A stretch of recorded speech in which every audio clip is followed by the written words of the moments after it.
No matter how hard he tries, Donald Trump has failed to spin the narrative on the Jeffrey Epstein files. Part of that could be the fact that he and his administration keep acting like they've got something to hide. Case in point, NBC confirmed that there was a White House meeting Wednesday night between top officials to discuss an Epstein strategy, even though Vice President J.D. Vance denied a meeting was taking place. This is nothing new. Trump is always expected to use the full power of the government to control his own narratives. Even in his first term, in the midst of the Russia election interference scandal, he asked, quote, "Where is my Roy Cohn?" Roy Cohn, of course, was Trump's former personal lawyer and fixer in the 70s and 80s. Joining us now is someone who knows exactly what it's like to be Trump's Roy Cohn, Michael Cohen, former personal attorney to Donald Trump and principal at Crisis X. He's also the host of the Mea Culpa podcast. I've been on it. Co-host of the Political Beatdown podcast and Substack host and creator of The Real Michael Cohen. Michael Cohen, thank you for coming to the weekend. So explain something to me. Why do you think Vice President Vance lied about an Epstein meeting taking place when we all saw it was taking place at the White House? Because they can. And something that I want to say here on your show, Americans knowingly elected a king. And this king intends to use the full power of the executive branch, the legislative branch, as well as the judiciary, to go against political opponents. He doesn't care whether or not you say, oh, well, they're hiding something. He doesn't care. As the king sets the rules, and he sets how the game is going to be played. And that's what Donald Trump is doing right now. Yeah, you know, Roy Cohn helped to create the playbook that Donald Trump has used for years, but you helped to modernize it, right? Like you did some of the same. Yes. Yeah, right? And, yes. and so I guess what's next? And when you look at how Donald Trump has used the playbook that was kind of created for like real estate on the country, how do you think about your part in that and how that's worked out? Well, look at exactly what Donald has done. Everybody keeps saying, oh, you know, look at the courts. They're holding strong for the American people, for our democracy. No, they're not. In fact, Donald Trump is yet again winning. Just take a look, whether it's the Supreme Court's presidential immunity, all the way now to the lower courts. He has the lower courts capitulating. He has the appellate courts capitulating. And if they somehow manage to defy him, he has the Supreme Court that overturns both. And so he has the game rigged. It's only going to be Americans. It'll be the American voter that will have to turn around and put an end to this. Otherwise, as I say all the time, you know, America's democracy is going to look very, very different after 2026. Mm-hmm. You know, Michael, I'm just curious, of all the things President Trump has been accused of doing, has been found guilty of doing, none of those things stuck during the campaign. To your point, Americans knowingly elected a king. But this Epstein situation has broken through in ways that the 4 indictments didn't break through. 34 guilty convictions. 34 guilty, the convictions. He's a convicted felon. That didn't stop him from becoming president of the United States. And yet he is catching hell from his base on Epstein. Why? Why do you think that is? Well, because it's so nefarious, it's so disgusting, and for whatever reason, Republicans actually ran on this entire Democratic cabal of child sex traffickers, of rapists, and they want the answers. All Donald Trump is going to need to do is release the files unredacted. And here's my prediction on that, too. So far, as you know, I've made plenty of predictions, and I'm going to make another one here. Number one, I don't believe that Donald Trump was on Epstein's island.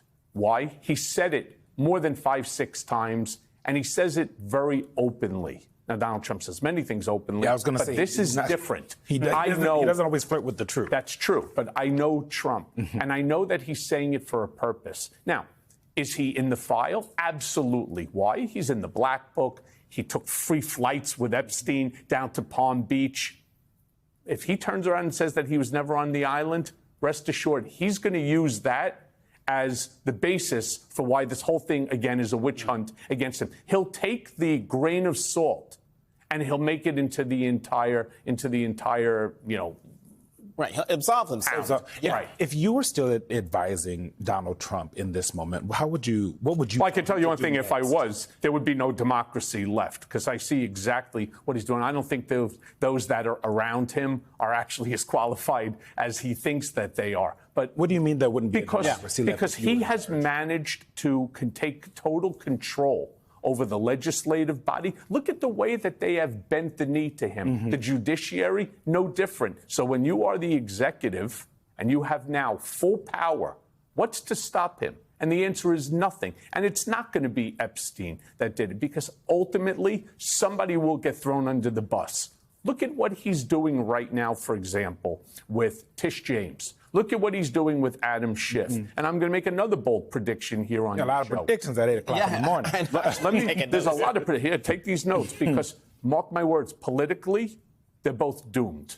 All right? I'm telling you right off the bat, this is a political suicide for both Tish James and Adam Schiff. More of a political homicide. Well, they yeah, didn't do anything wrong. But how are they going to be? How are they politically doomed if Senator Schiff comes from a blue state? Attorney General Tish James is here in a blue state. They are elected by the people. How are they doomed politically? It'll be gerrymander. It will end up being somehow. They will end up being held races. Yes, but they will also be held accountable. Mark my words, they will be held accountable for the crimes that they are now looking at. That's Ed Martin who's looking at him. And I know so many people are going to say, oh, my God, Michael Cohen is like bending the knee to Trump. No, what I'm doing is I'm actually telling you the reality. We could talk to each other all day long and we can say, oh, I have 1 million followers, you have 1 million followers. It's the same million followers. 77 million Americans ended up voting for Trump. Mark my words, Ed Martin, the Department of Justice, Pam Bondi, they will figure out exactly how to go after Adam Schiff, how to go after Tish James for these mortgage violations. And they alleged will be mortgage violations. Alleged, yeah. Correct. Yeah. And they will be held accountable. That's my next prediction here on your show. And I know that I'm right, because if there is a signing of a box which is wrong, and trust me, I know, I went to prison. One of my charges was on my HELOC. I had a low mortgage onto it. I had 80% equity.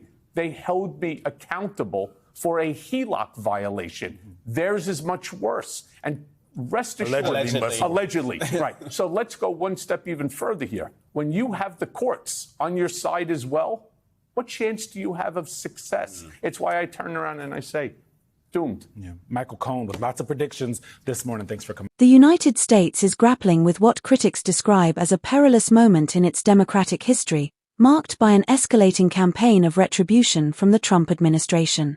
The White House is accused of diverting federal resources to suppress the fallout from the Epstein scandal, which threatens to overshadow the presidency, while targeting political adversaries with unprecedented aggression. The administration's actions are framed not as governance but as a calculated effort to shield the president and punish his opponents, raising alarms about the erosion of democratic norms. Recent moves include deploying the military against foreign drug cartels, a low-priority threat according to national security assessments, and the abrupt dismissal of the IRS head, the fifth such replacement in the 6 months since President Trump's second term began. More controversially, the FBI has been tasked with locating Texas Democratic lawmakers who left the state to block a Republican plan to redraw congressional maps. This gerrymandering effort, critics argue, could secure a GOP House majority post-2026 midterms. Notably, these lawmakers have committed no federal crimes, yet their resistance to electoral manipulation has made them targets, prompting accusations that the FBI is being misused to hunt political dissidents rather than criminals. The Justice Department's actions against New York Attorney General Letitia James represent a significant escalation. James, who previously secured over $500 million in civil penalties against the Trump Organization for fraudulent practices, now faces multiple investigations. A grand jury is examining whether she violated the president's civil rights or mishandled cases involving the Trump Organization and the NRA. Additionally, a special attorney is probing mortgage fraud allegations against James and Democratic Senator Adam Schiff, another Trump adversary. James denounced the investigations as blatant political retribution, with her office vowing to continue defending New Yorkers' rights. Her attorney labeled the probes a dangerous escalation of the administration's vendetta, warning that weaponizing the justice system threatens all Americans. The administration's tactics extend beyond elected officials.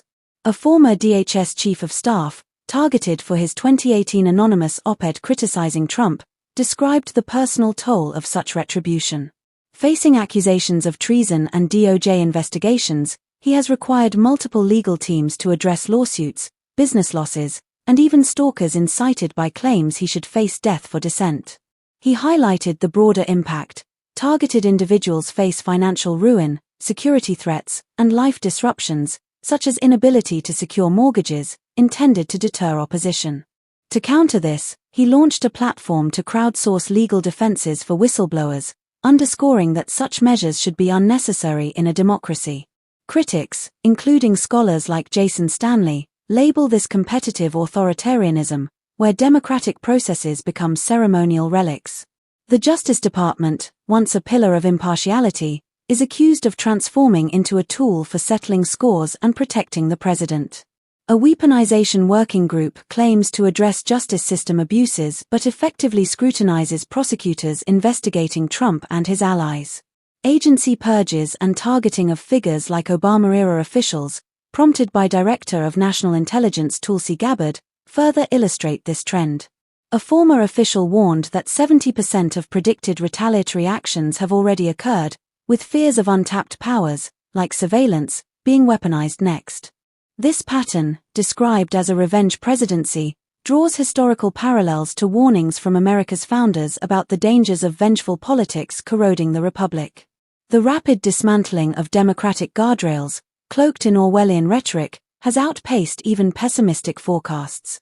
Elected officials, journalists, and civil servants face unrelenting pressure, with investigations serving as punishment regardless of outcomes.